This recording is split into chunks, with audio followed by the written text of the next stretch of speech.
Кампањата Црвен телефон се надпреваруваше на фестивалот во Кан во категоријата PR Lions во конкуренција на речиси 2000 проекти.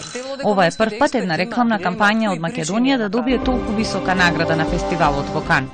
Високата представничка за надворешна Се почна во март годинава, кога телевизија Телма со кампањата Црвен телефон порача дека нема да подлегне на политички притисоци без разлика од која страна доаѓаат.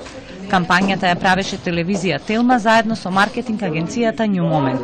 Улеговме заедно во изработка на една кампања која е символично, ја нарековме Црвен телефон, иако кампањата не се нарекува така, него е кампањата за Телма независна телевизија, односно Телма сите страни на вистината, да речеме. Така отприлика глобално замислена кампањата, така да ја презентираме Телма. Самиот одзив на кампањата и прозивките и од едната и од другата страна ни даваат за право да кажеме дека кампањата ни е навистина успешна, бидејќи нашата поента беше токму тоа, да кажеме дека во едно општество каде што се интерпретира низ една призма црно или бело, дека може да биде и нешто црвено, дека може да биде нешто во средина, кое што не обрнува внимание нити на едните, нити на другите, туку си има сопствена агенда и си ја тера. Црвениот телефон е символ, па и агенцијата New Moment оцени дека токму линијата што за време на студената војна ја користеле Америка и Русија е доволна провокација за успешна кампања.